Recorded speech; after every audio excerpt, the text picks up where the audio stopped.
Hi there, and welcome back to another video in this series on rowing technique. In the previous episode I talked about the recovery and how if we're really clever and we move well through the recovery we can get good glide from the hull and we can make a really useful contribution to our total speed through that part of the stroke where we're not working, we're just resting. And if we're efficient and well balanced, then the boat will travel a good distance, and as I say, that helps us go faster. This episode is part two, following on with some more themes and ideas in the recovery, including the point which everybody brings up at the moment about do you pause at the finish or don't you, and what are the pros and cons of doing that. So we'll have a look at that, plus a few other bits and pieces.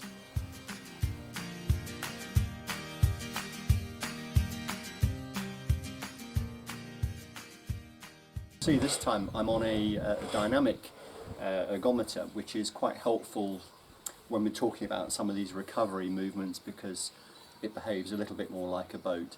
I'm not promoting any particular kind of ergo, it just happens to be a concept dynamic. I really like the Row Perfect 3 as a machine, I just don't have access to one. Okay, so when it comes to the finish part of the stroke, as I said, it's a reference point. And before we think about how we're going to move off through the recovery, I think it's really important to think about where we're starting from.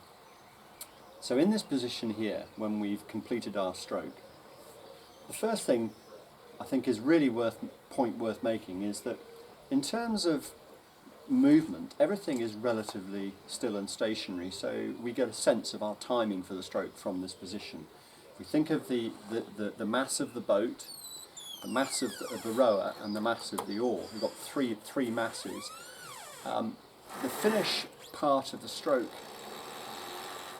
right at this moment, is the only time in the whole cycle where those three masses are all connected together, travelling in the same direction. As soon as I move my hands away, they're obviously going in the opposite direction to the hull. Or if I make a movement with my body, when I'm pushing, when I'm driving or recovering, I'm moving relative to the hull. But at that precise moment where I get to the finish here, we talked about the blade just releasing the water at the finish. In that moment, I'm sat still travelling with the boat, as indeed all my crewmates are. So for instance, if I'm rowing, let's say in the bow seat of an 8, at this point here, the fact that my shoulders are still and my legs are lying flat means I get a good idea about where everybody else in the boat is and how they are reading their hull speed. As soon as I see a shoulder move off here in front of me, my conclusion is they're on their way, and it can induce a rush in the boat. So you can get, let's say, a relatively steady movement pattern off in the stern, and at any point down the boat, if it's 6 or 4 or 3, wherever you are, if somebody comes away with their shoulders a little early, it can induce a rush for the people who are behind. So it's important to maintain that chain of movement. The other thing about the finish is this, that obviously, again in this position, my legs are flat. The boat is more stable here than it is around the front of the stroke where people are reaching and we're just more off balance basically. So the finish is more balanced, so that's the second thing. There's time is the first thing, there's balance is the second thing.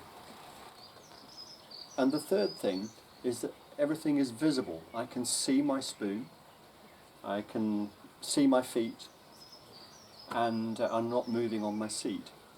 Whereas at the front end, the oar is round here out of sight, my feet are down here underneath me. It's more about feel on the front end. The back end, I've got this reference points of stability, timing, and visibility. And I talked in the last episode about the idea of an imaginary orange or tennis ball or float. So as I release here, I drop this thing in the water, see it float off down the boat, and that gives me an idea of how fast to move my arms and how fast to move generally through the recovery. A good thought process is this, and thinking is really important, I think, with technique. It's actually more important in a way than technique itself, because thinking the right thing will lead to good technique. But a good thought is that the first bit of the recovery, which is arms and bodies to here, is for me to do, for the rower to do. And the second bit is for the boat. The boat will come to you through the legs.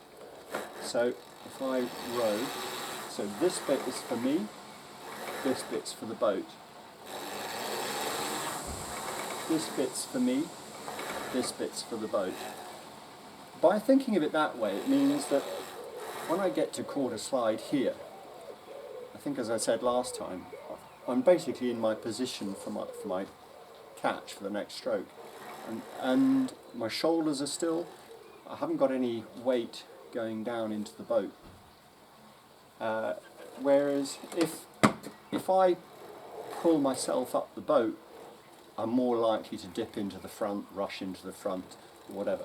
Whereas if my mass from quarter slide here is still, and I'm just receiving the boat through my feet, entering the water and pushing away again, then most of my mass is behaving itself. It's not making us heavy stern or causing timing problems for the crew. If people rush forwards, they lose each other and lose balance and so on.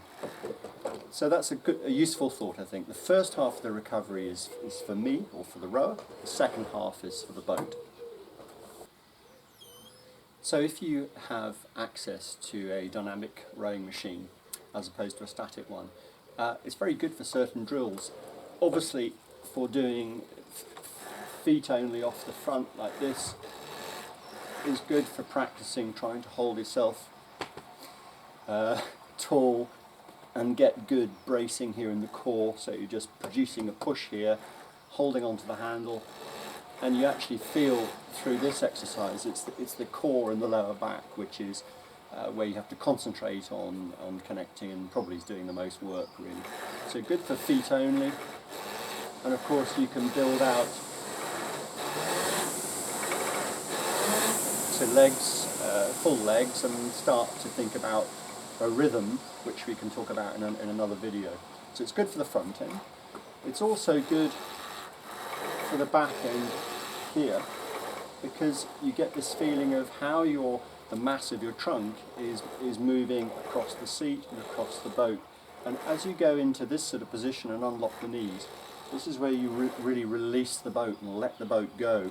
People who hold the knees too long are basically locking the hull down, and people who come off the knees too soon when their weight is still back end up pulling themselves up the boat. So this rocking movement off the back end is important. We've talked before about that chain of movement with hips, chest, shoulders and elbows. So it's very good for practicing the right kind of flow off the back end and the recovery of your mass. And you can do those exercises, eyes shut, feet out, square blades, anything you like, just to make them more challenging. So if we have a bit of a think now about this thorny issue of do we pause at the finish or don't we? Because there are a lot of international crews, and increasingly a lot of boats you see with this pause at the finish. So they row sort of like this.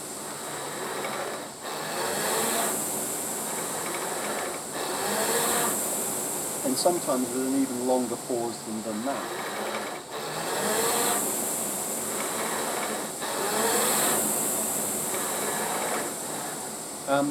Now I think the important thing is that at the finish of the stroke there is a tiny bit of sitting time to let the spoon release from the water cleanly. I mentioned this before.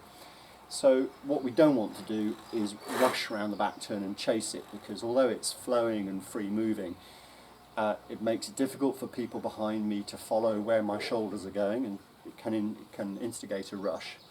But it also can induce mistakes of the oar kicking out, washing out, throwing up water, things being off balance. So we need a little bit of quality release time where we sit. As I was just saying, the finish is a reference point. The question about an actual pause versus not pausing really only applies to low rate. As soon as you go above about rate, I don't know, 22 or 24, it has to start flowing, and none of these crews that you see pausing race like that. It's a means to an end. So, to my mind, the issue really is, if they're happy with the finish, and it's a good finish, it's clean, balance is good, everybody's together, well then it can be a little more flowing, because ultimately that's what we want.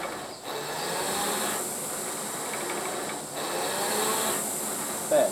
But if we've got people who are throwing up water, falling away, off balance, and they're struggling to stay with each other and they haven't got a good reference point at the finish, then they need more time. So everybody, I think, would be familiar with doing pause finishes as a drill. Well, paddling like that is just an extension of that exercise. So I don't think it's a right or wrong thing. It depends entirely on whether you've got a good finish that you want, or whether you're trying to correct some things on the finish.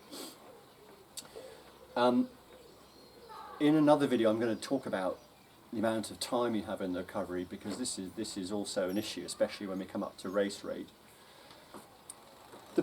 The slight pause, or I like to prefer to call it really a pressed finish, press and release, can produce quite a nice dynamic movement on the way forward. So if I press it here, it means when I do let go, I can let the handle go freely, let my legs go freely, or let the boat come freely, and it can produce a little bit more of an elastic change of direction at the front end. And I think this is one of the reasons why you see people paddling like this. It can be quite dynamic.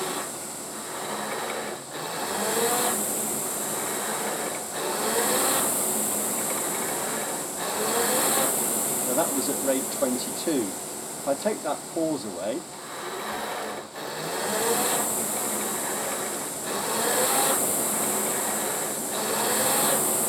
we're at rate 24. So the pause is worth 2 pits on the rate. So if we're intending to paddle round at, let's say the coach says row at rate 20 for however many kilometres, in a way, rowing with a slight pause at the finish at rate 20 gives the sort of dynamics that you've got at rate 22, if that makes sense. There is one caveat though, and I think this is really important, that kind of, anybody in the world can get forwards quickly if that were the aim, and I think it isn't. Anybody can get forwards quickly.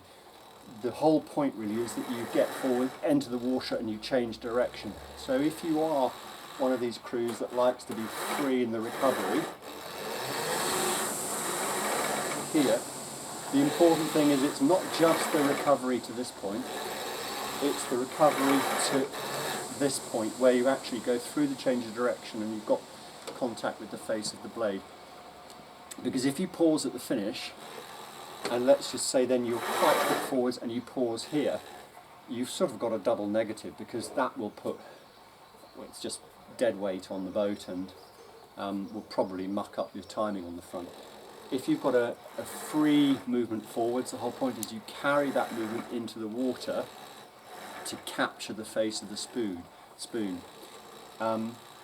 If you're, for instance, think of it the other way, come away a little bit quicker here, and then people sometimes really control themselves and make it quite slow in. Yes, it gives you control, but it perhaps takes away some elasticity on that turnaround. And really, those are the pros and cons, I think. And it's not a right or wrong thing, it's just whatever you can make work. But I think the dynamic aspect of a pressed finish with a free recovery is an advantage, because we do a lot of training at lower rates, lower intensities, and it can be done with quite slow muscle action and quite sort of heavy non-elastic movements. So we need to train the muscles to work dynamically and to be reactive and have a good elastic property. So I think there are some reasons why maybe it's a good idea. but equally well, you don't want to end up with a sort of sticky staccato sort of rhythm here either. So it just comes back to the point that you need to practice everything in rowing. You need to practice the agility and the elasticity drills, and you need to practice the correct mechanics, fully entered correctly and pressed out to the finish correctly. The debate will go on, I'm quite sure. Thanks a lot.